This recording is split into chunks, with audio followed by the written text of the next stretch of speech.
Okay, અસ્સલામુ અલૈકુમ everyone. આપણે જવાનું છે જસદણ હુસૈની ચોકમાંથી રાજકોટ હજરત હાજી ઇબ્રાહિમ સાહેબ બાપુના ઉરુસમાં. તો આપણી ઢીંગલી આવી ગઈ. ચાલો આપણે ઢીંગલીને લઈને જવાનું છે રાજકોટ હાજી ઇબ્રાહિમ સાહેબ બાપુના ઉરુસમાં. તો ચાલો હવે આપણે આગળ ભેગા થાવી. આપણી ઢીંગલીને કરી દીધી બિસ્મિલ્લાહ બોલીને ચાલુ ને આપણે નીકળી ગયા રાજકોટના રોડ તરફ જવા માટે. તો અમે રાજકોટ પોગતા ડાયરેક્ટ સીધા પીરવાડીએ જ આવી ગયા. તો આપણે પહોંચી ગયા બહારના ગેટ પાસે. અહીંયા પોગતા રોડ ઉપર તે બહુ માશાલ્લાહ ટ્રાફિક હતું ને અંદર ગયા તો ગામે ગામથી પબ્લિક બાપુના ઉરુસમાં આવ્યું હતું. તો ચાલો હવે આપણે આગળ ભેગા થાવી. અમે અંદર ગયા તો છોકરા બહુ માશાલ્લાહ ચાદર લઈને આવ્યા હતા દરગાહે. તો ચાલો આપણે એમાંય તે સામેલ થઈ જાવી.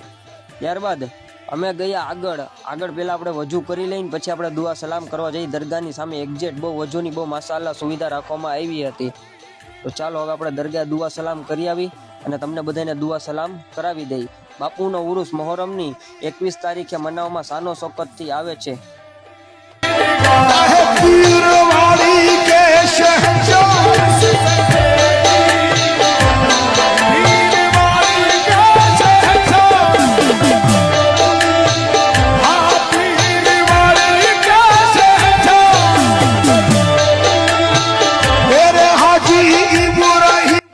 હું દરગાહની બહાર દુઆ સલામ કરીને આવ્યો. આપણને રાજકોટ આપણે મિત્ર ભેગા થઈ ગયા. આપણે લોકો સાથે દુઆ સલામ કરી દીધા. ત્યારબાદ આગળ ગયા આરીફ કાકા ભેગા થઈ ગયા. આપણે એની સાથે દુઆ સલામ કરી નાખ્યા. અને દરગાહમાં ડેકોરેશન બહુ માશાલ્લાહ કરવામાં આવ્યું હતું ને નિયાજી તે બહુ માશાલ્લાહ ચાલુ હતી. અમારે જસદણ ગામમાં લીલા પીર બાપુની આવેલી દરગાહ ત્યાં બાપુની બેઠક છે હજરત હાજી ઇબ્રાહિમ સાહેબ બાપુની. ત્યાં ઉરુસના દિવસે સવારમાં કુરાન ખાની રાખવામાં આવે છે અને બપોરે નિયાજ રાખવામાં આવે છે. અને જસદણથી ભાઈઓ તથા બહેનો બધા અહીંયા ઉરુસમાં રાજકોટ આવે છે. અને તમે ક્યાંથી બ્લોગ અમારો જોવો છો કોમેન્ટ કરજો અમને.